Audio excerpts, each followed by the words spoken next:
Hello students, I welcome you all to the YouTube channel understanding basics. इस video में हम क्या करेंगे? इस वीडियो में हम अपना नया चैप्टर शुरू करेंगे और वो चैप्टर होगा चैप्टर 6 जुडिशरी। इससे पहले ऑलरेडी हम लोगों ने एग्जीक्यूटिव को कवर कर लिया है ना, लेजिस्लेचर के बारे में पढ़ लिया है।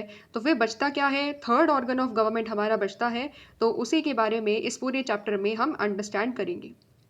देखिए, जब भी हम लोग जुडिशरी की बात करते हैं तो नॉर्मली दिमाग में क्या आता है? नॉर्मली दिमाग में कोर्ट रूम आता है। ठीक है कि कोर्ट रूम है, कोर्ट रूम में दो वकील हैं और दो वकील क्या कर रहे हैं? दो वकील अपने अपने ग्रुप्स की बात को रख रहे हैं एंड डिस्प्यूट को रिजॉल्व करने की कहीं ना कहीं कोशिश कर रहे हैं, है ना। दिमाग में कुछ मूवीज का नाम भी आ जाता होगा, जैसे जॉली एलएलबी, है ना। जॉली एलएलबी 2, अभी तो जॉली एलएलबी 3 भी आ रही है, तो उसका नाम आ जाता होगा। साथ ही साथ में रुस्तम जैसी पिक्चर्स आ जाती होगी कहीं ना कहीं दिमाग में। तो ओवरऑल हमारे दिमाग में जुडिशरी को लेकर के आइडिया क्या है? आइडिया ये है that courts are seen only as an arbitrators in disputes between individuals और द प्राइवेट पार्टीज, है ना। जनरली जब हम बात करते हैं कोर्ट की, तो कोर्ट का मतलब क्या हुआ? अच्छा, मुकदमा। ठीक है, बहुत लंबे टाइम तक क्या हो रहा है? मुकदमा चल रहा है। दो ग्रुप्स के बीच में अगर कोई डिस्प्यूट हुआ, प्रॉपर्टी डिस्प्यूट हुआ, ठीक है, कुछ और अदर अगर डिस्प्यूट्स चल रहे हैं तो फिर कहाँ जाएंगे? कोर्ट में जाएंगे। तो जनरली कोर्ट को देखा जाता है कि कोर्ट क्या है? एक आर्बिट्रेटर के तौर पर काम करता है। जब भी डिस्प्यूट्स होती है तो उसको रिजॉल्व करने का काम कोर्ट करता है। बट जुडिशरी का काम क्या केवल और केवल डिस्प्यूट को सॉल्व करना ही है? क्या उससे कोई बड़ा काम नहीं है क्या जुडिशरी का? जब हम जुडिशरी को कह रहे हैं कि हमारे पास, जब हम डेमोक्रेसी की बात करते हैं, सो डेमोक्रेसी में हमारे पास बहुत सारे इंपॉर्टेंट ऑर्गन होते हैं। 3 इंपॉर्टेंट ऑर्गन होते हैं: लेजिस्लेचर, एग्जीक्यूटिव एंड जुडिशरी, है ना। तो जब जुडिशरी भी एक one of the organ of government है, तो इसका केवल इतना छोटा सा काम तो नहीं हो सकता। कहीं ना कहीं इसका जो काम है, जुडिशरी का जो काम है, जुडिशरी का जो पावर है, वो बहुत वाइड है और काफ़ी ब्रॉड लेवल पर जुडिशरी काम करती है। तो उसके क्या इंपॉर्टेंट फंक्शंस हैं, क्या इंपॉर्टेंट पॉलिटिकल फंक्शंस हैं, उस चीज़ को हम इस चैप्टर में पढ़ेंगे। Supreme court of India is in fact is one of the very powerful courts in the world. ठीक है, ऐसा माना जाता है, ऐसा माना जाता नहीं बट एक्चुअली में भी ऐसा है कि सुप्रीम कोर्ट ऑफ इंडिया जो है, पूरी की पूरी दुनिया में अगर हम देखें, उसमें से जितने भी पावरफुल कोर्ट्स हैं उसमें से one of the most powerful court अगर कोई है तो that is supreme court of India. ठीक है, ये इतना ज़्यादा पावरफुल क्यों हुआ और पावरफुल होने का मतलब क्या है?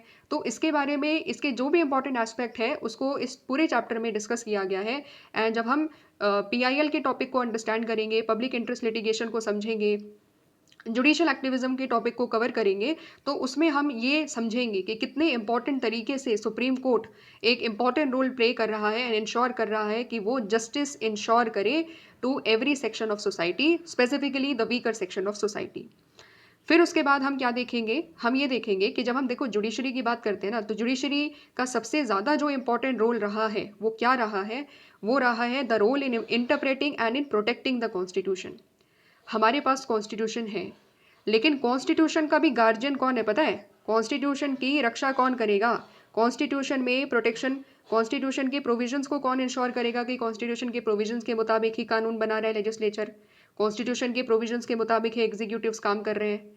अगर कोई भी ऐसा काम करता है, कोई भी लेजिस्लेचर में से या एग्जीक्यूटिव में से अगर कोई भी ऐसा कानून लेकर आते हैं या फिर कोई भी अगर वो ऐसा एक्शन करते हैं जिसकी वजह से कॉन्स्टिट्यूशन का वायलेशन अगर हो रहा है, तो उस कंडीशन में हमारी जुडिशरी आगे आती है। एंड क्योंकि judiciary guardian of the constitution है, कॉन्स्टिट्यूशन की रक्षा करने वाली एक अथॉरिटी है, इसीलिए वो क्या करेगी? वो जो भी इंपॉर्टेंट एक्शन हो लेना होगा उसको लेगी, और जो ऐसा कोई एक्शन है गवर्नमेंट का जो इलीगल है, कॉन्स्टिट्यूशन को वायलेट करता है, तो उसको नल एंड वॉइड डिक्लेयर कर देगी, अर्थात इलीगल डिक्लेयर कर देगी। ठीक है, क्योंकि कॉन्स्टिट्यूशन ने ही सुप्रीम कोर्ट के रोल दिया है कि आप कॉन्स्टिट्यूशन को प्रोटेक्ट करोगे, आप लोगों के फंडामेंटल राइट्स को प्रोटेक्ट करोगे। सो इस चैप्टर में हम क्या अंडरस्टैंड करेंगे? The role and the importance of judiciary, पूरा का पूरा रोल, पूरी इंपॉर्टेंस, आज़ादी से लेकर के अब तक कितना रोल चेंज हुआ है जुडिशरी का, ठीक है, क्या क्या इंपॉर्टेंट रोल रहा है, ये सारा का सारा एक इंपॉर्टेंट रोल हम समझेंगे। ठीक है, इसके अलावा कुछ इंपॉर्टेंट पॉइंट्स हैं, यहाँ पर 4 इंपॉर्टेंट पॉइंट्स दिए हुए हैं जो कि इस चैप्टर के ओवरव्यू के बारे में बताता है कि आखिरकार कौन कौन से ऐसे स्पेसिफिक पॉइंट्स हैं जो इस चैप्टर में कवर किए गए हैं।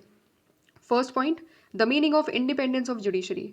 हमारी जुडिशरी क्या है? एक इंडिपेंडेंट जुडिशरी है। तो आखिरकार इंडिपेंडेंट जुडिशरी की ज़रूरत क्या है?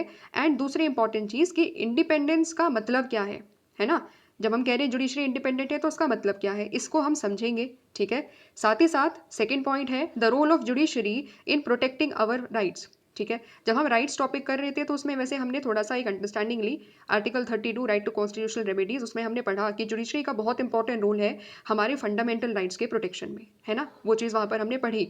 बट यहाँ पर हम और ज़्यादा डिटेल में समझेंगे कि ऐसा नहीं है केवल आर्टिकल 32 के द्वारा ही कॉन्स्टिट्यूशन में जो हमारे राइट्स मिले हुए हैं हमें फंडामेंटल राइट्स, उसका प्रोटेक्शन केवल 32 के अंतर्गत होता है, नहीं। उसके अलावा भी कुछ जुडिशरी ने कुछ इंपॉर्टेंट मैकेनिज्म्स इवॉल्व करे, जिसमें से one of the most important है PIL, पब्लिक इंटरेस्ट लिटिगेशन। ठीक है, और पब्लिक इंटरेस्ट लिटिगेशन क्या होता है और इसकी वजह से कैसे जो वीकर सेक्शंस ऑफ सोसाइटी है उनको भी जस्टिस दिया जा रहा है कोर्ट के द्वारा, जुडिशरी के द्वारा, उसको हम अंडरस्टैंड करेंगे। और इम्पॉर्टेंट क्या पढ़ेंगे हम, role of judiciary in interpreting the constitution. Constitution में देखो जुडिशरी का काम क्या है, कॉन्स्टिट्यूशन को इंटरप्रेट करना, कि अगर कॉन्स्टिट्यूशन में लिखा हुआ है एक पर्टिकुलर आर्टिकल के बारे में तो उस आर्टिकल का मतलब क्या है, ना ये लेजिस्लेचर बताएगा ना ये एग्जीक्यूटिव बताएगा, उसको बताएगा कौन कि इसका मतलब क्या है, इसका मतलब है, इसका मतलब जुडिशरी बताएगी कि अगर कॉन्स्टिट्यूशन में कोई चीज़ लिखी हुई है सो उसको कैसे इंटरप्रेट किया जाएगा, उसका मतलब क्या है, उसको कैसे समझा जाएगा। ठीक है, उसके क्या क्या प्रोविजंस हैं, उसमें कितनी गहरी बात बोली गई है कॉन्स्टिट्यूशन के द्वारा, तो वो सारा काम होता है interpretation. And interpretation of constitution कौन करता है, जुडिशरी करता है। ठीक है, तो हम समझेंगे कि इंटरप्रिटेशन का मतलब क्या है और किस तरीके से सुप्रीम कोर्ट ने इस पावर को यूज़ किया और हमारे फंडामेंटल राइट्स की जो लिमिट थी, जो फंडामेंटल राइट्स का जो स्कोप था, उसको और ज़्यादा ब्रॉडन किया। इसके अलावा हम लास्ट पॉइंट अंडरस्टैंड करेंगे relationship between judiciary and parliament of India. हम जुडिशरी और पार्लियामेंट के बीच की रिलेशनशिप को भी समझेंगे, दोनों के बीच में कहीं ना कहीं जो टसल रहा है कि पार्लियामेंट कोशिश करती है कि वो ज़्यादा से ज़्यादा कॉन्स्टिट्यूशन के ऊपर एक तरीके से कंट्रोल करने की कोशिश करे और अपने मुताबिक कानून बनाने की कोशिश करे, तो वहाँ पर इस पार्लियामेंट का कहीं ना कहीं ये फोकस रहा। और दूसरी ओर जुडिशरी का फोकस ये रहा कि नहीं, पार्लियामेंट तुम्हारे पास जो पावर है उतने उसके अकॉर्डिंगली ही तुम काम करोगे, तुम अपनी पावर्स के बियॉन्ड जा करके काम नहीं कर सकते। तो दोनों के बीच में क्या रहा है, दोनों के बीच में हमेशा टसल रहा है। कॉन्स्टिट्यूशनल अमेंडमेंट्स में भी हम देखेंगे जुडिशरी और पार्लियामेंट के बीच में हमेशा एक तरीके से कन्फ्लिक्ट बनी रहती है। और क्या क्या इंपॉर्टेंट चीज़ें हैं तो उसके बारे में हम अंडरस्टैंड करेंगे। ठीक है, तो ये ओवरव्यू है इस चैप्टर में, पूरे चैप्टर में हम ये सारी चीज़ें पढ़ेंगे। एंड एट द एंड जब हमारा चैप्टर हो जाएगा कंप्लीट, तो हमें जो एक बेसिक अंडरस्टैंडिंग होनी चाहिए हमारी जुडिशरी क्या है, हमारी जुडिशरी इंटीग्रेटेड जुडिशरी है तो उसका मतलब क्या है, हमारी जुडिशरी अगर कॉन्स्टिट्यूशन को प्रोटेक्ट कर रही है तो कैसे कर रही है, हमारी जुडिशरी अगर लेजिस्लेचर एंड एग्जीक्यूटिव के ऊपर एक चेक रखती है तो कैसे रखती है, एंड लोगों के राइट्स का अगर प्रोटेक्शन वो कर रही है तो आखिरकार कैसे कर रही है। ये सारे जो सवाल है ना, उन सब के जवाब हमें मिल जाएंगे जब हम इस पूरे चैप्टर को कंप्लीट करेंगे। ठीक है, अब हम फर्स्ट टॉपिक की तरफ चलते हैं। फर्स्ट टॉपिक हमारा क्या है, why do we need an independent judiciary. तो सबसे पहला इंपॉर्टेंट क्वेश्चन ये आता है कि हमें आखिरकार इंडिपेंडेंट जुडिशरी क्यों चाहिए। इसका मतलब क्या हुआ, देखो इसका मतलब ये हुआ कि हमारी जुडिशरी इंडिपेंडेंट जुडिशरी है। ठीक है, तभी हम ये बोल रहे हैं ना कि हमें इंडिपेंडेंट जुडिशरी क्यों चाहिए, क्योंकि हमारी जुडिशरी एक इंडिपेंडेंट जुडिशरी है। देखो इसको सिंपल सा एक दो लाइन में पहले समझो, फिर उसके बाद हम रीड करेंगे तो चीज़ें और ज़्यादा क्लियर हो जाएगी। हमें एक स्वतंत्र जुडिशरी क्यों चाहिए, एक इंडिपेंडेंट जुडिशरी क्यों चाहिए, एक ऐसी जुडिशरी जिस पर दूसरे दो ऑर्गन का कोई कंट्रोल ना हो। दूसरे दो ऑर्गन कौन हो गए, एग्जीक्यूटिव हो गया और पार्लियामेंट होगी, है ना। तो इन दोनों का हम कह रहे हैं कि हम इन दोनों का कोई कंट्रोल नहीं चाहते हैं जुडिशरी के ऊपर। एंड जुडिशरी को पूरे स्वतंत्र तरीके से अपना काम करने की स्वतंत्रता होनी चाहिए। तो ऐसा क्यों हम लोग कह रहे हैं, ऐसा इसलिए हम लोग कह रहे हैं बिकॉज हमें पता है कि जुडिशरी का सबसे ज़्यादा इंपॉर्टेंट रोल क्या है, कॉन्स्टिट्यूशन को प्रोटेक्ट करना, कॉन्स्टिट्यूशन को इंटरप्रेट करना।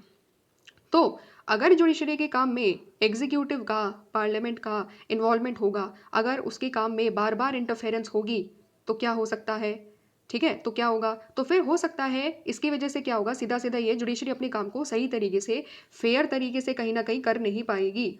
जुडिशरी अपने काम को फेयर तरीके से कर नहीं पाएगी क्योंकि उसको हमेशा किसी ना किसी चीज़ का फियर होगा।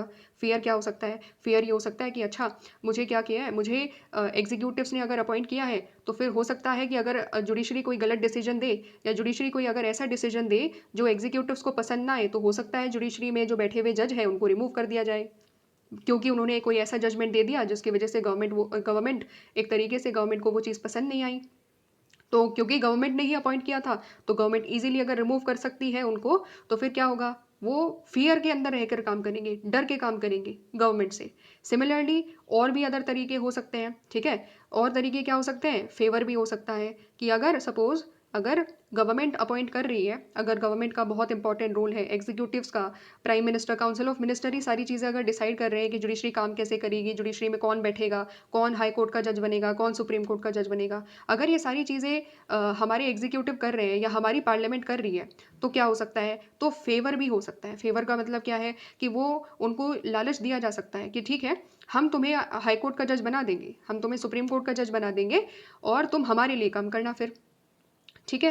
समझ रहे हो? तो इस तरीके से पार्टी पॉलिटिक्स कहीं ना कहीं वहां पर आ जाएगा बहुत ज़्यादा। और जब पार्टी पॉलिटिक्स आ जाएगा तो खुद सोचो, क्या जुडिशरी इंडिपेंडेंट तरीके से काम करेगी? क्या जुडिशरी के जो डिसीजन होंगे क्या वो फेयर होंगे सबके लिए? नहीं हो पाएंगे, क्योंकि वो पार्टी पॉलिटिक्स के इन्फ्लुएंस में होकर के डिसीजन देंगे अपना।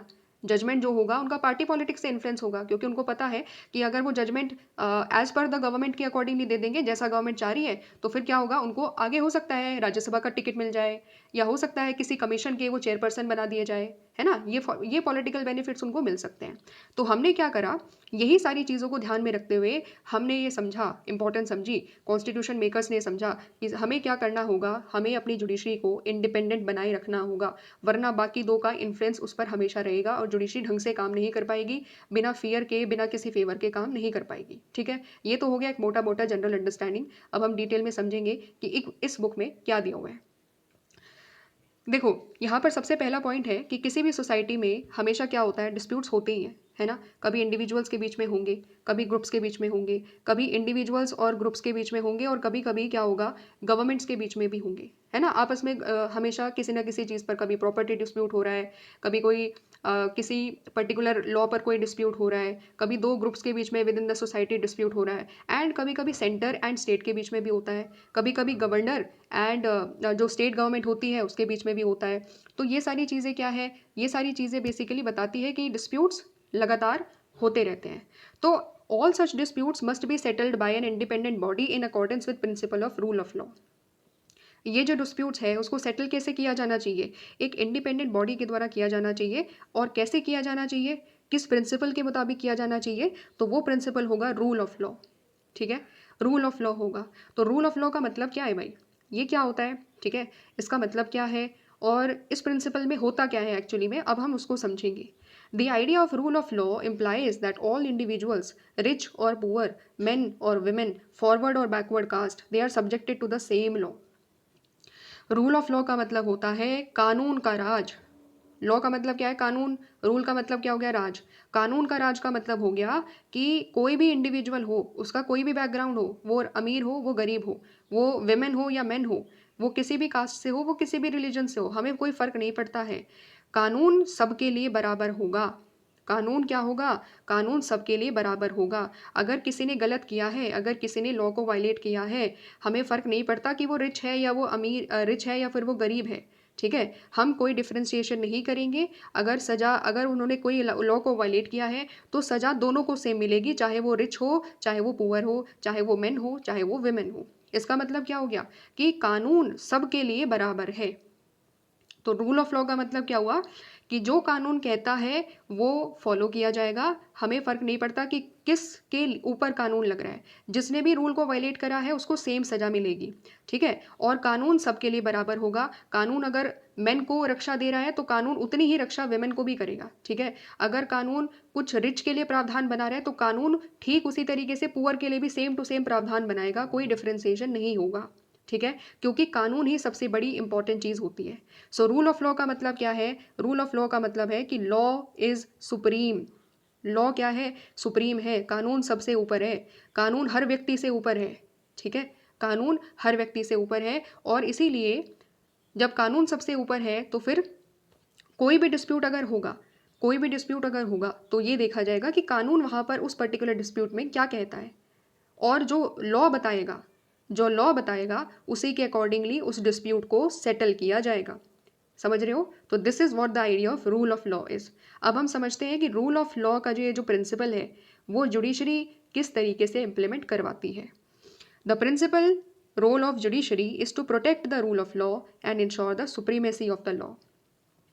तो सबसे ज़्यादा जो इम्पोर्टेंट रोल है जुडिशरी का वो यही है कि वो रूल ऑफ लॉ को हमेशा प्रोटेक्ट करेगी एंड सुप्रीमेसी ऑफ लॉ को इंश्योर करेगी। वो इंश्योर करेगी कि कानून हमेशा फॉलो किया जा रहा है एंड कानून के मुताबिक हर किसी को सेम तरीके से ट्रीटमेंट किया जा रहा है। एंड जो कॉन्स्टिट्यूशन में जो प्रोविजंस हैं, क्योंकि कॉन्स्टिट्यूशन क्या है, देखो कॉन्स्टिट्यूशन भी तो एक कानून ही है। कॉन्स्टिट्यूशन में जो चीज़ें लिखी हुई है उसी के अकॉर्डिंगली हमारी पूरी की पूरी कंट्री चलती है। तो कॉन्स्टिट्यूशन को supreme law of the country कहा जाता है। Constitution is the supreme law of the land, ठीक है।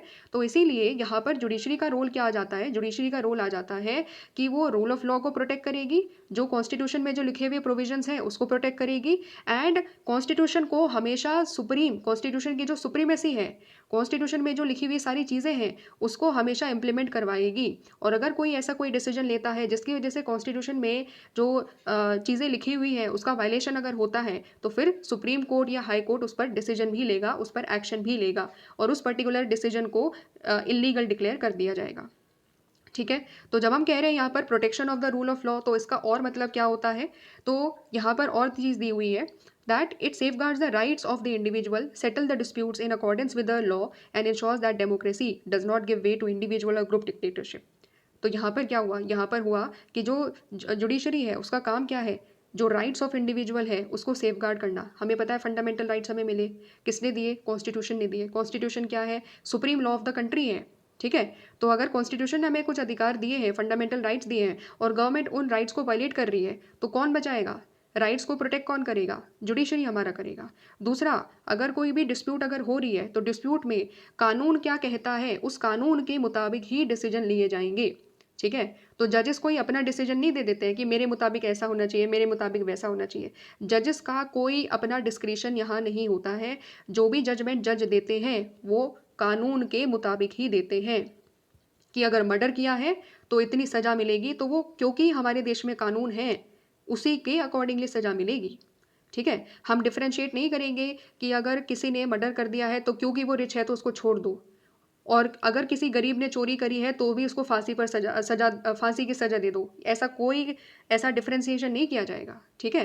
कानून हर किसी के लिए बराबर है। अगर किसी ने चोरी करी है तो जो चोरी से रिलेटेड कानून है उसको फॉलो किया जाएगा और उसमें जितनी सज़ा दी जाती है उतनी सज़ा दी जाएगी। जिसने मर्डर किया है उसको जो मर्डर के कानून के रिलेटेड जो प्रोविजंस हैं, हमारे जो क्रिमिनल लॉज हमें पनिशमेंट देने की बात करते हैं, उसी के अकॉर्डिंगली पनिशमेंट दी जाएगी।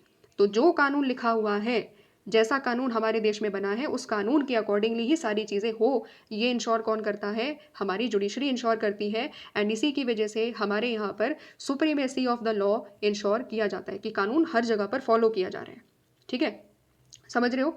और जब ये सारी चीज़ें होंगी तभी इंश्योर होगा कि कोई डिक्टेटरशिप नहीं है, कोई ग्रुप डिक्टेटरशिप नहीं है। वरना ग्रुप डिक्टेटरशिप क्या हो जाता कि अगर कोई सपोज कोई ग्रुप बहुत ज़्यादा पावरफुल है, कोई एक ऐसा व्यक्ति है जिसका कहीं पॉलिटिकल कनेक्शन है, तो वो क्या हो जाता, तो फिर वो पॉलिटिकल कनेक्शन का यूज़ करते हुए छुड़वा लेता अपने आप को, ठीक है। लेकिन ऐसा नहीं है। हमारे यहाँ पर आपका बैकग्राउंड क्या है, आपकी पोजीशन क्या है, आप किस पद पर बैठे हो, फ़र्क नहीं पड़ता। अगर आपने कानून को वायलेट कर दिया है तो कानून जो कहता है जितनी सज़ा दी जा रही है कानून के द्वारा उतनी सज़ा आपको मिलेगी ही मिलेगी, ठीक है। ये चीज़ होती है and this is what is insured by the judiciary. और ये सारी चीज़ें करने के लिए इतना इम्पॉर्टेंट जो हमारा पूरा का पूरा जो सिस्टम है, पूरा का पूरा जो भारत है, वो रूल ऑफ लॉ के बेसिस के अकॉर्डिंगली चल रहा है, ठीक है। जो गलत करेगा उसको सज़ा मिलेगी, जो गलत नहीं करेगा तो फिर उसको सज़ा नहीं मिलेगी, है ना। ये सारी सिस्टम को चलाने के लिए हमें एक ऐसी जुडिशरी चाहिए जो कि इंडिपेंडेंट हो एंड बिना किसी पॉलिटिकल प्रेशर के वो काम कर सकती हो, समझ रहे हो। तो ये हम लोगों ने एक इम्पॉर्टेंट समझी कि इंडिपेंडेंट जुडिशरी की हमें क्यों ज़रूरत है, क्योंकि independent judiciary he rule of law को कंट्री में इंश्योर कर पाएगी। अगर रूल ऑफ लॉ नहीं होगा तो क्या होगा, जंगल राज होगा, कानून को कोई फॉलो नहीं करेगा। अगर कानून का इम्प्लीमेंटेशन करवाने के लिए जुडिशरी नहीं बैठी होगी तो फिर आप खुद सोचो, अगर आपके कोई पर्टिकुलर राइट का वायलेट हो जाता है तो आप कहाँ जाओगे। आपके यहाँ पर किसी परिवार के सदस्य का मर्डर कर दिया जाता है तो फिर आप न्याय मांगने कहाँ जाओगे। पुलिस आपकी बात नहीं सुन रही है, ठीक है, सरकारें आपकी बात नहीं सुन रही है। आपके पास आखिरी में एक ही ऑप्शन रहता है कि आप किसका दरवाज़ा खटखटाओगे, कोर्ट का दरवाज़ा आप खटखटाओगे। इसका मतलब क्या हुआ, इसका मतलब ये हुआ कि पूरे भारत में पूरे किसी भी कंट्री को चलाने के लिए शासन की ज़रूरत होती है, कानून की ज़रूरत होती है। और उस कानून को सही तरीके से प्रोटेक्ट करने का, कानून के अकॉर्डिंगली ही पूरा देश चले, उसको इंश्योर करने का काम किसका होता है, जुडिशरी का होता है, ठीक है, ये इंपॉर्टेंस होती है इंडिपेंडेंट जुडिशरी की। ठीक है, समझ में आया? इसके अलावा अब हम यहाँ पर नेक्स्ट इंपॉर्टेंट टॉपिक को अंडरस्टैंड करेंगे कि रियलिटी में मीनिंग क्या होता है इंडिपेंडेंट जुडिशरी का, and how is this independence insured. ठीक है, इंडिपेंडेंट जुडिशरी, ठीक है, जुडिशरी का पूरा रोल समझ लिया, रूल ऑफ लॉ का कॉन्सेप्ट भी समझ लिया, ठीक है, सारी चीज़ें समझ ली। अब हम थोड़ा सा डिटेल में समझते हैं कि अगर कभी क्वेश्चन आ जाता है कि व्हाट इज इंडिपेंडेंट जुडिशरी, तो हमारे पास कुछ 2 से 3 इंपॉर्टेंट पॉइंट हो जो हम लोग लिख सकें। तो हम टॉपिक कवर करेंगे अब independence of judiciary. Simply stated, independence of judiciary means that the other organs of the government like the executives and legislature must not restrain the functioning of judiciary in such a way that it is unable to do the justice. ये है सबसे पहला point. इसका simple सा मतलब ये हो गया कि जब हम इंडिपेंडेंस ऑफ जुडिशरी की बात करते हैं तो इसका मतलब ये हुआ, चाहे एग्जीक्यूटिव हो चाहे लेजिस्लेचर हो, क्योंकि यही दो बाकी ऑर्गन्स ऑफ गवर्नमेंट होते हैं, है ना, 3 ऑर्गन्स होते हैं, लेजिस्लेचर, एग्जीक्यूटिव, जुडिशरी। तो अगर judiciary one of the organ है तो जो बाकी 2 ऑर्गन है वो उसके काम में किसी भी तरीके से रिस्ट्रेन ना करे, उसकी फंक्शनिंग के ऊपर एक तरीके से पाबंदी ना करे, किसी भी तरीके से उसके काम में इंटरफेयर ना करे। और क्योंकि अगर उसकी फंक्शनिंग में इंटरफेरेंस होगा तो क्या हो सकता है, वो सही तरीके से जस्टिस करने में कहीं ना कहीं जुडिशरी को दिक्कतें आ सकती है। ठीक है, अगर सपोज सुप्रीम कोर्ट की पावर्स को अगर कर्टेल कर दिया जाएगा, सुप्रीम कोर्ट की पावर को अगर कम कर दिया जाएगा, तो क्या हो सकता है फिर वो सही तरीके से सुप्रीम कोर्ट जस्टिस ना दे पाए, क्योंकि पावर के ऊपर रिस्ट्रिक्शन लगा दी। पहले जो इतना बड़ा पूरा का पूरा जो बड़ा एरिया था, अलग अलग जो पावर्स थी, उस पावर को कम कर दिया आपने। तो जो पूरा जस्टिस का जो आइडिया है, जिस तरीके से जस्टिस करना चाहिए था, हर किसी को जो जस्टिस मिलना चाहिए था, कहीं ना कहीं उस पर इम्पैक्ट पड़ जाएगा अगर सुप्रीम कोर्ट की पावर कम कर दी जाएगी, है ना। तो इसीलिए यहाँ पर क्या बोला जा रहा है कि सबसे पहली चीज़, अगर हम ये कह रहे हैं कि हमारे यहाँ पर जुडिशरी इंडिपेंडेंट होगी, इसका मतलब लेजिस्लेचर और executive must not restrain the functioning of judiciary. Judiciary की जो फंक्शनिंग है उसको रिस्ट्रेन नहीं करना, उस पर रिस्ट्रिक्शन नहीं लगाने, एंड इंश्योर करना है कि वो जस्टिस को सही तरीके से कर पा रही है, क्योंकि अगर रिस्ट्रेन लगाया जाएगा तो वो जस्टिस सही तरीके से नहीं कर पाएगी, पहली चीज़। दूसरा इंपॉर्टेंट चीज़ क्या है इंडिपेंडेंस में, other organs of the government should not interfere with the decisions of judiciary. Judiciary ने जो डिसीजन ले लिया उसके अंतर्गत इंटरफेयर नहीं किया जाएगा एग्जीक्यूटिव के द्वारा और लेजिस्लेचर के द्वारा। इसका सिंपल सा मतलब ये है कि जुडिशरी ने जो डिसीजन दिया है वो मानना होगा किसको, एग्जीक्यूटिव को और लेजिस्लेटिव को। ठीक है, दोनों को मानना होगा, और जुडिशरी ने जो डिसीजन लिया है उसमें इंटरफेरेंस नहीं किया जाएगा। समझ रहे हो? तो ये दूसरा इंपॉर्टेंट हो गया, जुडिशरी के काम में किसी भी तरीके से इंटरफेरेंस नहीं किया जाएगा। तीसरी इंपॉर्टेंट चीज़ क्या आ जाती है, जजेस मस्ट बी परफॉर्मिंग जजेस must be able to perform their functions without fear और फेवर। तीसरी इंपॉर्टेंट चीज़ आ जाती है कि जो भी जज है तो वो अपने काम को बिना किसी डर के, बिना किसी फेवर के काम कर सके, वो किसी फियर में ना रहे कि अगर सुप्रीम कोर्ट ने किसी गवर्नमेंट के किसी पर्टिकुलर बॉडी को फटकार लगा दी कि तुम अपना काम ढंग से नहीं कर रहे हो, तो हो सकता है गवर्नमेंट उससे नाराज़ हो जाए और गवर्नमेंट फिर उनका प्रमोशन रोक दे, या गवर्नमेंट उनको आगे ना जाने दे, या फिर गवर्नमेंट उनको निकालने का कुछ काम कर दे, या गवर्नमेंट बहुत ज़्यादा क्रिटिसाइज़ करने लगे उनको। ये सब क्या हो रहा है, ये अगर होगा तो उसकी वजह से वो जज अपने काम को ढंग से नहीं कर पाएंगे। ठीक है, तो ये क्या है, जब हम कह रहे हैं इंडिपेंडेंस ऑफ जुडिशरी, इसका मतलब बिना किसी डर के और ना ही बिना किसी लालच के भी वो, ना ही तो उनको कोई डर होना चाहिए, ना ही उनको कोई लालच दिया जाना चाहिए, ना ही उनको कोई फेवर भी मिलना चाहिए। बिना किसी फियर के, बिना किसी फेवर के वो अपने काम को कर पाए, तभी जा करके वो इंडिपेंडेंट जुडिशरी कहलाती है। ठीक है, तो 3 इंपॉर्टेंट पॉइंट हमने पढ़े और इससे हमने अंडरस्टैंड कर लिया कि इंडिपेंडेंस जुडिशरी या जुडिशरी की इंडिपेंडेंस का मतलब क्या होता है। ठीक है, so independence of judiciary does not mean imply arbitrariness और द एब्सेंस ऑफ अकाउंटेबिलिटी। जब हम ये कह रहे हैं कि एग्जीक्यूटिव और लेजिस्लेचर जुडिशरी के काम में इंटरफेयर नहीं करेगा, एग्जीक्यूटिव और जुडिशरी गवर्नमेंट एग्जीक्यूटिव और लेजिस्लेचर जुडिशरी की पावर्स को कर्टेल नहीं करेगा, तो इसका मतलब ये नहीं है कि हम जुडिशरी को एक ऐसी बॉडी बना दे रहे हैं जिसके पास पावर ही पावर है और कोई अकाउंटेबिलिटी नहीं है, कोई जवाबदेही नहीं है, ऐसा नहीं है। ठीक है, ऐसा नहीं है। ऐसा क्यों नहीं है? क्योंकि judiciary is a part of democratic political structures of the country. Judiciary क्या है? जुडिशरी हमारी कंट्री में जो डेमोक्रेटिक स्ट्रक्चर है कि हमारे पास 3 ऑर्गन होंगे और तीनों ऑर्गन की पावर्स होंगी, और तीनों ऑर्गन की पावर्स कहीं ना कहीं लिमिटेड पावर्स होंगी और एक दूसरे की एरियाज़ को वो रिस्पेक्ट करेंगे। ये प्रिंसिपल होता है डेमोक्रेसी में, तो वो प्रिंसिपल जुडिशरी को फॉलो करना होगा। दूसरी इंपॉर्टेंट बात, जब हम ये कह रहे हैं कि जुडिशरी क्या अकाउंटेबल नहीं है, जैसे देखो लेजिस्लेचर अकाउंटेबल होता है, एग्जीक्यूटिव अकाउंटेबल होता है लोगों के प्रति, है ना, क्योंकि लेजिस्लेचर को तो डायरेक्टली लोगों ने चुना है। एंड एग्जीक्यूटिव भी अकाउंटेबल होता है लेजिस्लेचर के प्रति, प्रधानमंत्री, काउंसिल ऑफ मिनिस्टर की अकाउंटेबिलिटी को कौन इंश्योर करते हैं? जो बाकी पार्लियामेंटेरियंस होते हैं, जो बाकी लोकसभा में बैठे हुए मेंबर्स होते हैं, उनसे जवाबदेही उनसे जवाब पूछते हैं, और इसकी वजह से इवन एग्जीक्यूटिव्स की भी अकाउंटेबिलिटी को इंश्योर किया जाता है। तो उसी तरीके से, ठीक उसी तरीके से, जब एग्जीक्यूटिव की अकाउंटेबिलिटी को इंश्योर कर लिया जा रहा है, लेजिस्लेचर यानी कि पार्लियामेंट की अकाउंटेबिलिटी को इंश्योर किया जाता है, ठीक उसी तरीके से हमारे यहाँ पर जो जुडिशरी है ना, वो भी अकाउंटेबल है। It is therefore accountable to the constitution, to the democratic traditions and to the people of the country. 3 चीज़ों के प्रति हमारी जुडिशरी अकाउंटेबल है। सबसे पहली अकाउंटेबिलिटी है कॉन्स्टिट्यूशन की तरफ, क्योंकि कॉन्स्टिट्यूशन ने जुडिशरी को पावर दे रखी है। कॉन्स्टिट्यूशन ने ही जुडिशरी को ये फंक्शन दिया है कि तुम इंटरप्रेट करोगे कॉन्स्टिट्यूशन को, कॉन्स्टिट्यूशन में क्या लिखा हुआ है उसको बताओगे, उसका सही मीनिंग क्या होता है वो बताओगे। दूसरी इंपॉर्टेंट चीज़, कॉन्स्टिट्यूशन को प्रोटेक्ट भी करोगे, कॉन्स्टिट्यूशन के प्रोविजंस को इम्प्लीमेंट करवाने के लिए इंपॉर्टेंट स्टेप्स भी यहाँ पर उठाओगे। ठीक है, तो ये चीज़ होगी क्या, अकाउंटेबिलिटी टुवर्ड्स द कॉन्स्टिट्यूशन, कि कॉन्स्टिट्यूशन तुम्हें पावर दे रहा है तो कॉन्स्टिट्यूशन के प्रति तुम्हारी जवाबदेही हो गई, कि कॉन्स्टिट्यूशन की प्रोटेक्शन की जिम्मेदारी तुम्हारी हो गई, तो तुम्हें क्या करना पड़ेगा, कॉन्स्टिट्यूशन की रक्षा करनी पड़ेगी। ठीक, उसको ऐसे समझो, जैसे जब हम माता पिता की बात करते हैं, पेरेंट्स की बात करते हैं, तो जो बच्चा होता है उसकी सुरक्षा करने की जिम्मेदारी, उसको पढ़ाने लिखाने की जिम्मेदारी किसकी होती है, पेरेंट्स की होती है। सो अल्टीमेटली पेरेंट्स की अकाउंटेबिलिटी टुवर्ड्स द चिल्ड्रन है कि नहीं है ना, क्योंकि जिम्मेदारी बच्चे की किसकी है, माता पिता की है। ठीक वैसे ही जो कॉन्स्टिट्यूशन है, कॉन्स्टिट्यूशन को प्रोटेक्ट करने की जिम्मेदारी, कॉन्स्टिट्यूशन के प्रोविजंस को सही तरीके से इंटरप्रेट करने की जिम्मेदारी किसकी है, जुडिशरी की है। तो इसीलिए जुडिशरी अकाउंटेबल होगी किसके प्रति, कॉन्स्टिट्यूशन के प्रति। दूसरी इंपॉर्टेंट चीज़, to the democratic tradition. Democratic tradition का मतलब क्या हो गया कि डेमोक्रेसी में बाकी 2 ऑर्गन्स भी हैं, लेजिस्लेचर भी है, एग्जीक्यूटिव भी है। तो यहाँ पर उन दोनों के ऊपर क्या करना है, उन दोनों के ऊपर एग्जीक्यूटिव को एक चेक एंड बैलेंस रखना है, देखना है कि ये दोनों सही तरीके से काम कर रहे हैं कि नहीं कर रहे हैं। ये दोनों जो भी एक्शन या जो भी कानून बना रहे हैं, जो भी ये लोग डिसीजन कर रहे हैं, क्या वो कॉन्स्टिट्यूशन के मुताबिक है या नहीं है, पहली चीज़ ये। दूसरी इंपॉर्टेंट चीज़ ये है कि जुडिशरी क्या करेगी, जुडिशरी इन दोनों को रिस्पेक्ट भी करेगी। जुडिशरी एग्जीक्यूटिव को भी रिस्पेक्ट करेगी, उसके काम में भी इंटरफेयर नहीं करेगी, और ना ही जुडिशरी लेजिस्लेचर के काम में इंटरफेयर करेगी। एंड तब जा कर के क्या होगा, तब जा कर के एक बैलेंस ऑफ पावर बना रहेगा, तब जा कर के क्या होगा, बैलेंस ऑफ पावर बना रहेगा तीनों के तीनों ऑर्गन के बीच में। ठीक है, तो ये हो गया डेमोक्रेटिक जो हमारा ट्रेडिशन है उसके प्रति अकाउंटेबिलिटी।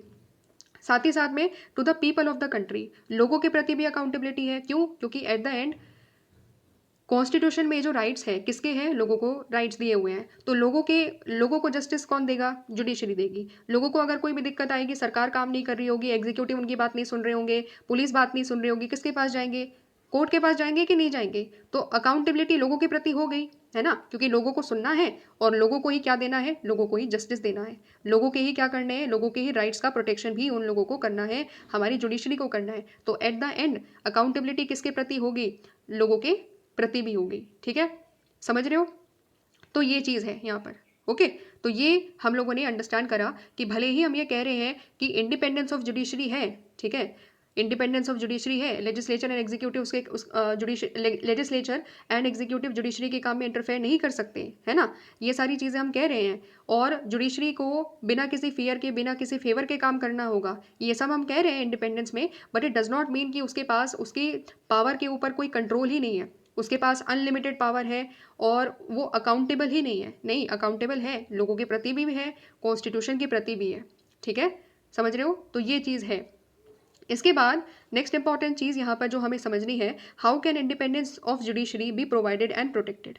जुडिशरी, देखो अब तक हम लोगों ने क्या करा, इंडिपेंडेंस ऑफ जुडिशरी के मायने क्या होते हैं वो समझा, एंड जुडिशरी की अकाउंटेबिलिटी किस किस के प्रति होती है वो भी हमने समझा, और पूरी तरीके से हमने एक आइडिया लिया कि भले ही जुडिशरी के पास क्या हो, पावर्स हो, कि कॉन्स्टिट्यूशन को प्रोटेक्ट करना है, कॉन्स्टिट्यूशन को इंटरप्रेट करना है, बट जुडिशरी को भी एक दायरे के अंदर रहते हुए ही काम करना है।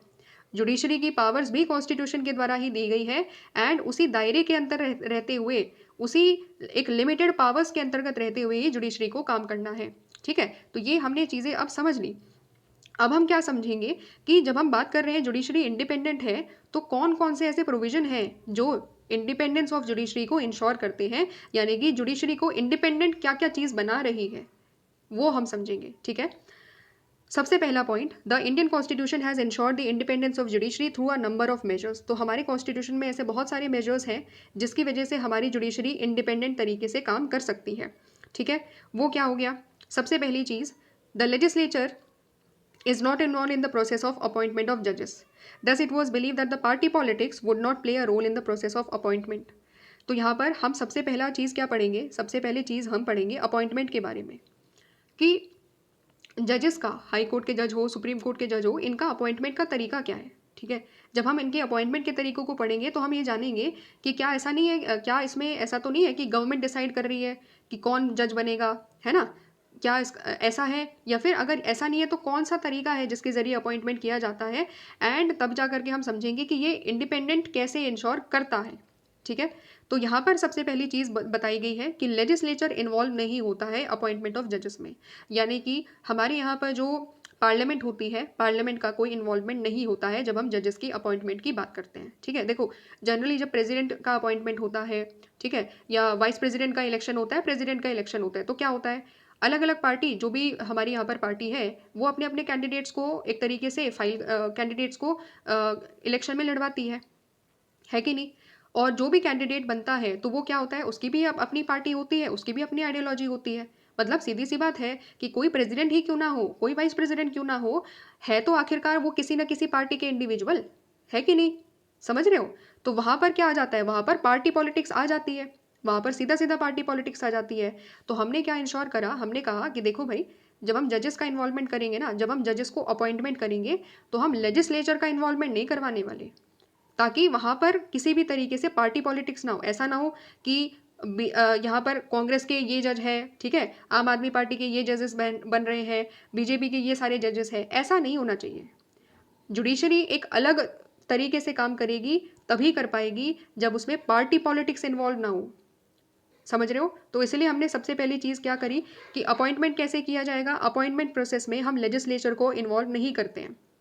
ठीक है, समझ रहे हो? और अपॉइंटमेंट किस तरीके से इंश्योर करी जाती है कि अपॉइंटमेंट फेयर हो, वो अभी हम आगे अंडरस्टैंड करेंगे। अभी केवल इतना जान लो कि जजेस की अपॉइंटमेंट, सुप्रीम कोर्ट के जज हो या हाई कोर्ट के जज हो, तो उसकी अपॉइंटमेंट अभी एट प्रेजेंट जजेस के द्वारा ही करी जाती है।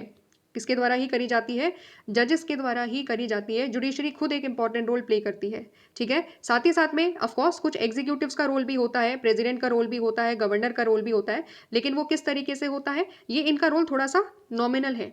ज़्यादा रोल किसका है? ज़्यादा रोल हमारे कोलिजियम सिस्टम का है, जिसमें खुद जजेस होते हैं। अब ये क्या होता है, ये हम समझेंगे। अभी केवल इतना यहाँ पर आइडिया ले लो, केवल इतना ही अभी हमें समझना है, क्योंकि अपॉइंटमेंट के बारे में नेक्स्ट टॉपिक ही है, उसी में हम डिटेल में अंडरस्टैंड करेंगे, तभी हम समझेंगे वहाँ पर। ठीक है, अभी केवल हमें इतना जानना है कि क्योंकि हम नहीं चाहते थे कि पार्टी पॉलिटिक्स इन्वॉल्व हो जजेस के अपॉइंटमेंट प्रोसेस में, इसलिए लेजिस्लेचर को हम इन्वॉल्व नहीं करवाते हैं। अच्छा, तो फिर भाई अपॉइंटमेंट कैसे होती है, क्या क्राइटेरिया होते हैं जिसके ज़रिए डिसाइड किया जाता है कि ये जज बनेंगे, ये नहीं बनेंगे, या कोई भी जज अगर बनता है, कोई भी एडवोकेट बनता है, तो वो कैसे बनता है? तो यहाँ पर सिंपल सा दिया हुआ है that in order to be appointed as a judge, a person must have the experience as a lawyer or must be well versed in the law. ठीक है, यहाँ पर सबसे ज़रूरी चीज़ क्या है? सबसे ज़रूरी चीज़ ये है कि अगर हमें किसी को भी जज के तौर पर अपॉइंट करना है, तो सीधी सी बात है, उनका एक्सपीरियंस होना चाहिए कि वो लॉयर के तौर पर एक्सपीरियंस करे। ठीक है, मतलब उनका एक्सपीरियंस होना चाहिए एज ए लॉयर, एंड साथ ही साथ में लॉ में उनकी एक एक्सपर्टीज़ होनी चाहिए। मतलब क्या है, उन्होंने प्रैक्टिस किया हुआ लॉ। ठीक है, एडवोकेट रहे वो काफ़ी साल तक। जैसे मैं बता देती हूँ, अगर सपोज हम सुप्रीम कोर्ट के जजेस की एलिजिबिलिटी क्राइटेरिया को देखें, सबसे पहला एलिजिबिलिटी क्राइटेरिया ये है कि जज कौन बन सकता है सुप्रीम कोर्ट का। पहला है सिटीजन ऑफ इंडिया, वो भारत के नागरिक होने चाहिए। ठीक है, दूसरी इंपॉर्टेंट चीज़ क्या आ जाती है कि कोई भी सुप्रीम कोर्ट का जज तभी बन सकता है, पहली इंपॉर्टेंट चीज़, जब वो जज रहे हो किसके? हाई कोर्ट के। हाई कोर्ट के जज रहे हो कम से कम 5 साल के लिए, पहली चीज़। या फिर वो एडवोकेट रहे हो हाई कोर्ट में कितने साल के लिए? 10 साल के लिए। ठीक है, समझ रहे हो? एंड साथ ही साथ में एक और क्राइटेरिया है कि वो डिस्टिंग्विश्ड ज्यूरिस्ट होने चाहिए। क्या होने चाहिए? एक बहुत प्रतिष्ठित ज्यूरिस्ट भी होने चाहिए। समझ रहे हो? तो ये कुछ क्राइटेरिया है। इसके ये सारे क्राइटेरिया क्या बता रहे हैं? ये बता रहे हैं कि भाई जो भी जज बनेगा उसके पास प्रैक्टिस होनी चाहिए कानून की, ठीक है। ही और she should be a lawyer, या फिर वो एडवोकेट होने चाहिए। एंड कहीं ना कहीं उनका जो अपॉइंटमेंट होगा वो कैसे होगा? वो होगा उनके काम के आधार पर, जो उन्होंने काम करा है as a lawyer, as a जज इन द हाई कोर्ट, उसके बेसिस पर किया जाता है अपॉइंटमेंट। ठीक है, समझ रहे हो? And political opinions of the person और हिज और her political loyalty should not be the criteria for the appointment of judiciary. तो यहाँ पर किसी भी व्यक्ति का किसी भी व्यक्ति का पॉलिटिकल ओपिनियन क्या है वो मायने नहीं रखता है, ठीक है। वो कोई क्राइटेरिया नहीं होता है किसी को भी जज बनाने का। तो जज बनाने का सिंपल सा क्राइटेरिया क्या हुआ? जज बनाने का सिंपल सा क्राइटेरिया ये हुआ कि उन्होंने कितने साल तक एज अ हाई कोर्ट के जज के तौर पर काम करा है, या कितने साल तक वो एडवोकेट के तौर पर काम कर रहे हैं, यानी कि उनका लॉयर का एक्सपीरियंस कितना है। ठीक है, सिंपल सी बात ये है। समझ रहे हो? तो उनका एक्सपर्टीज कितना है लॉ के फील्ड में, कानून को वो कितनी अच्छे तरीके से जानते हैं, कानून की समझ कितनी है, उसके बेसिस पर होता है। ना कि वो किस पार्टी से आते हैं, ना कि उनका पॉलिटिकल ओपिनियन क्या है। हमने इसको बिल्कुल इग्नोर कर रखा है, इसका कोई रोल नहीं है। केवल और केवल उनका एक्सपर्टीज कितना है लॉ की फील्ड में, उस पर चीज़ें डिपेंड करती है। समझ गए? ठीक है। और अपॉइंटमेंट में क्या क्या चीज़ें हैं वो हम समझेंगे, लेकिन नेक्स्ट टॉपिक में, जहाँ पर ये चीज़ डिटेल में दी हुई है। ठीक है। तो पहली चीज़ तो हमने ये जान ली कि अपॉइंटमेंट में लेजिस्लेचर का इन्वॉल्वमेंट नहीं होता है। अपॉइंटमेंट कैसे होती है? उनके एक्सपीरियंस के बेसिस पर होती है। ठीक है, कि उनका एक्सपीरियंस कितना रहा है लॉ की फील्ड में, पहली चीज़। दूसरी इंपॉर्टेंट चीज़ क्या है कि जजेस हैव अ फिक्स्ड टेन्योर। दूसरी इंपॉर्टेंट चीज़ जिससे हम उनकी इंडिपेंडेंस को इंश्योर करते हैं वो होती है कि उनका एक टेन्योर फिक्स्ड होता है। जजेस का टेन्योर कितना होता है कि जजेस कितने साल के लिए काम करेंगे, वो चीज़ क्या है? फिक्स्ड है। अच्छा, इसका मतलब they hold the office till reaching the age of retirement. जब तक वो रिटायर नहीं हो जाते हैं तब तक वो उस पर्टिकुलर ऑफिस में बने रहते हैं एज अ हाई कोर्ट जज और may be as a supreme court जज। ठीक है। ओनली इन एक्सेप्शनल केसेस जजेस may be removed, but otherwise they have security of tenure. ठीक है।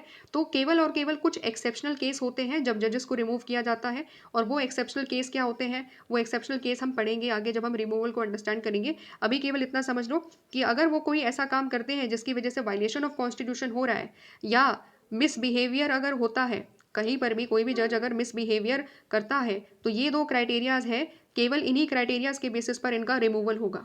अगर उन्होंने कोई ऐसा गलत काम नहीं किया तो क्या होगा? तो जब तक उनकी जो एज ऑफ रिटायरमेंट है, जैसे सुप्रीम कोर्ट का जो भी जज होते हैं उनकी एज ऑफ रिटायरमेंट होती है अप टू 65 ईयर्स तक वो बने रह सकते हैं। 65 ईयर्स तक वो क्या कर सकते हैं? जज के तौर पर काम कर सकते हैं। सिमिलरली हाई कोर्ट की जो एज ऑफ रिटायरमेंट होती है, हाई कोर्ट की जो जज की एज ऑफ रिटायरमेंट होती है वो अराउंड 62 ईयर्स होती है। तो जब तक वो सही तरीके से काम करते जा रहे हैं ना, तब तक उनको कोई रिमूव नहीं कर सकता है। एक बार आप जज के तौर पर अपॉइंट हो गए, up till the age of retirement आप हमेशा काम करते रहोगे। आपको किसी से डरने की ज़रूरत नहीं है कि अगर आपने कोई डिसीजन ले लिया ऐसा, अगर आपने किसी पर्टिकुलर गवर्नमेंट को फटकार लगाई कि गवर्नमेंट आप सही तरीके से काम नहीं कर रहे हो, आप गलत लॉ बना रहे हो, तो यहाँ पर जज को किसी भी डर की ज़रूरत नहीं है कि उनको रिमूव कर दिया जाएगा ना, नहीं कर सकते आप। उन्होंने रूल ऑफ लॉ को फॉलो करा है। जब तक जज खुद कानून के मुताबिक डिसीजन ले रहे हैं ना, तब तक कोई नहीं बिगाड़ सकता उनको, कुछ नहीं बिगाड़ सकता उनका कोई भी, क्योंकि कॉन्स्टिट्यूशन उनको सिक्योरिटी ऑफ टेन्योर देता है। क्या देता है? Security of tenure. मतलब रिटायरमेंट तक काम करते रहोगे आप, कोई आपको रिमूव नहीं कर सकता। अगर आपने कुछ गलत काम ना किया हो, जो एक्सेप्शनल केस अभी हमने अंडरस्टैंड करे, वायलेशन ऑफ कॉन्स्टिट्यूशन ना किया हो या मिसबिहेवियर ना करा हो, अगर ये चीज़ नहीं करी है तो आराम से 65 ईयर्स तक या जो भी एज ऑफ रिटायरमेंट है तब तक वो काम कर सकते हैं। ठीक है।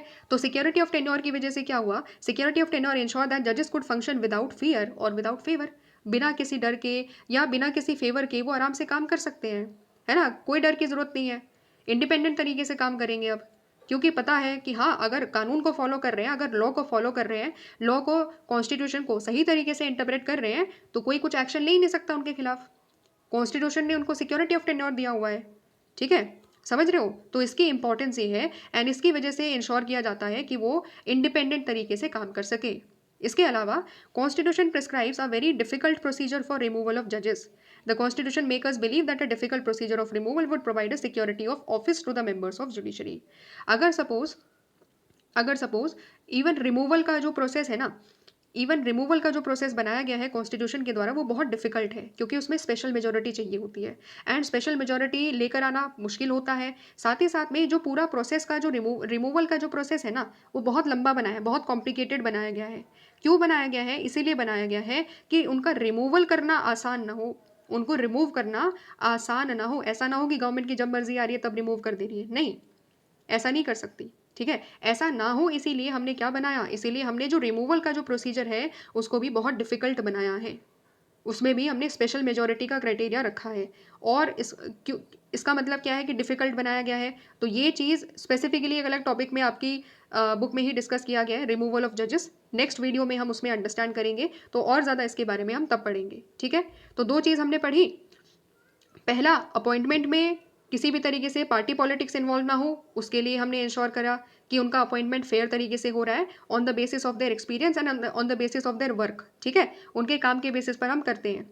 दूसरी इंपॉर्टेंट चीज़ कि उनका टेन्योर भी क्या है, उनका टेन्योर भी फिक्स्ड है। उनका टेन्योर भी क्या है, फिक्स्ड है, और सिक्योरिटी ऑफ टेन्योर की वजह से भी वो बिना किसी डर के, बिना किसी झिझक के काम कर सकते हैं।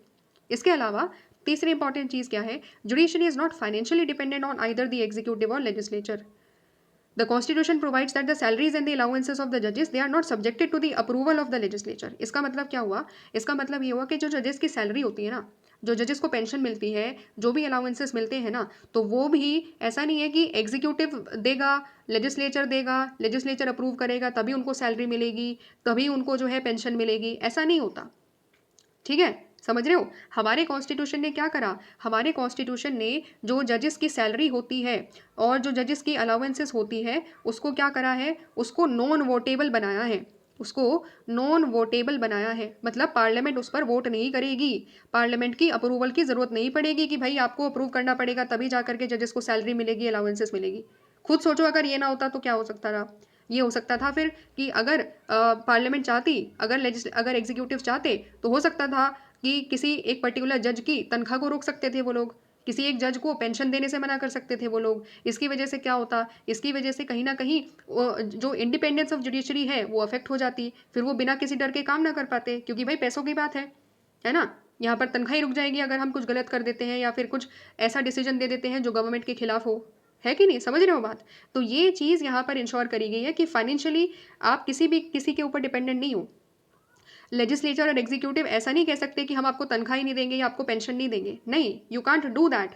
कॉन्स्टिट्यूशन ने बोला हुआ है सीधा सीधा कि आपको सैलरी एंड अलाउंसेस मिलेगी, एंड आपको जो भी आपकी सैलरी एंड अलाउंसेस है these are non votable by the parliament. उस पर पार्लियामेंट वोट नहीं करेगी क्योंकि वो charge on consolidated fund of India है। ठीक है, समझ रहे हो? तो मतलब आपको यहाँ पर एक तरीके से पार्लियामेंट की अप्रूवल की जरूरत नहीं पड़ती है, एंड इंडिपेंडेंट तरीके से आप क्या कर सकते हो, काम कर सकते हो। ठीक है, कोई डर की जरूरत नहीं है कि सैलरी मिलेगी कि नहीं मिलेगी, नहीं, गवर्नमेंट का यहाँ पर अप्रूवल की आपको जरूरत नहीं है। समझ रहे हो? आपको मिलेगा ही मिलेगा, सैलरी आपको मिलेगी ही मिलेगी, इसलिए इंडिपेंडेंट तरीके से काम करो, बिना किसी डर के, बिना किसी झिझक के काम करो। ठीक है, समझ में आ गया? इसके अलावा और क्या क्या इंपॉर्टेंट चीज़ है, the action and the decision of the जजेस they are immune from personal criticism. The judiciary has the power to penalise those who are found guilty of contempt of court. ये बहुत इंपॉर्टेंट शब्द है, contempt of court. ठीक है, दो important चीज़ है जो हमें यहाँ पर जाननी होगी। सबसे पहली चीज़ आ जाती है पर्सनल क्रिटिसिज्म से इम्यून होना। इसका मतलब क्या हुआ, अगर सपोज जज ने कोई डिसीजन दिया, ठीक है, अब उस जज को क्रिटिसाइज नहीं किया जाएगा कि आपने ऐसा डिसीजन क्यों दिया। जज कैसे डिसीजन देते हैं? देखो, जज डिसीजन देते हैं एज पर द लॉ। जज क्या करेंगे, कॉन्स्टिट्यूशन को इंटरप्रेट करेंगे। जज क्या करेंगे, जो प्रोविजंस है लॉ में, जो प्रोविजंस है उसके इंटरप्रिटेशन के मुताबिक ही वो डिसीजन देंगे। ठीक है, ऐसा नहीं होगा कि अगर कानून बोल रहा है कि 10 साल की सज़ा मिलेगी और जजेस 20 साल की सज़ा दे सकते हैं, नहीं, ऐसा नहीं कर सकते। जजेस को हमेशा कानून के मुताबिक चलना होता है, जैसा कानून बोलेगा वैसा ही जजेस करते भी हैं। ठीक है, तो जब जज कानून के मुताबिक डिसीजन दे रहे हैं तो फिर जजेस को क्रिटिसाइज क्यों करना है? क्रिटिसिज्म नहीं होना चाहिए फिर जजेस का, क्योंकि जजेस तो कानून को फॉलो कर रहे हैं यहाँ पर। लेकिन क्या होता है, कभी कभी कुछ सर्टेन केसेस में जजेस को भी इवन क्रिटिसाइज किया जाता है, पर्सनल क्रिटिसिज्म किया जाता है कि भाई आपने तो गलत डिसीजन दिया, आपने तो फेवर कर दिया है, या फिर आपने बायस तरीके से डिसीजन लिया। जो भी कुछ कुछ सर्टेन केसेस में ऐसी सिचुएशन आ जाती है, तो ये चीज़ ना हो, ये चीज़ ना हो, इसके लिए हमारे पास जुडिशरी के पास क्या है, जुडिशरी के पास एक पावर है जिसको बोलते हैं कंटेम्प्ट ऑफ कोर्ट। ठीक है। जुडिशरी के पास क्या है? जुडिशरी के पास है कंटेम्प्ट ऑफ कोर्ट। इसका मतलब क्या हुआ? कंटेम्प्ट ऑफ कोर्ट का मतलब हुआ कि अगर किसी भी जज के ऊपर पर्सनली किसी जज को टारगेट किया जा रहा है तो ये क्या माना जाएगा? इस पर्टिकुलर चीज़ को माना जाएगा कंटेम्प्ट ऑफ कोर्ट, यानी कि कोर्ट की अवमानना कर दी गई है। ठीक है। देखो कोर्ट क्या है? कोर्ट एक डिग्निफाइड अथॉरिटी है ना। कॉन्स्टिट्यूशन ने कोर्ट बनाए हैं, ठीक है। कॉन्स्टिट्यूशन ने जुडिशरी बनाई, हाई कोर्ट है, सुप्रीम कोर्ट है, लोअर कोर्ट है। तो हर कोर्ट की अपनी डिग्निटी है, हर कोर्ट की अपनी अथॉरिटी है। तो जब ऐसी चीज़ें होती हैं, जब अनफेयर तरीके से किसी को क्रिटिसाइज किया जाता है, किसी को पर्सनली क्रिटिसाइज किया जाता है किसी की जजमेंट के बेसिस पर, तो क्या होता है? इस चीज़ को कहा जाता है कंटेम्प्ट ऑफ कोर्ट। एंड अगर कभी कंटेम्प्ट ऑफ कोर्ट कर दिया जाता है किसी इंडिविजुअल के द्वारा तो उसको कोर्ट सजा भी दे सकता है। क्या कर सकता है? सजा भी दे सकता है, ठीक है। तो 6 महीने तक की सजा दी जा सकती है कोर्ट के द्वारा। समझ रहे हो? ये चीज़ होती है कंटेम्प्ट ऑफ कोर्ट।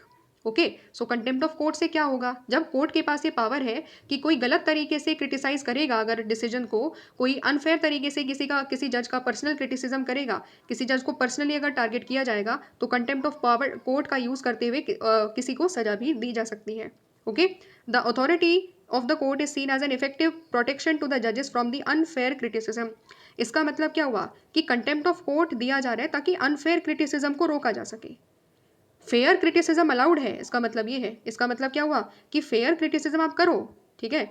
अगर देखो फेयर क्रिटिसिज्म का मतलब क्या हुआ? हमें पता है कि बहुत सारी केसेस पेंडिंग है जुडिशरी में, तो हम ये भी ना बोले क्या कि जुडिशरी में बहुत सारी केसेस पेंडिंग है और जुडिशरी बहुत धीरे काम कर रही है। नहीं, ये चीज़ अनफेयर नहीं है, ये चीज़ क्या है? फेयर है।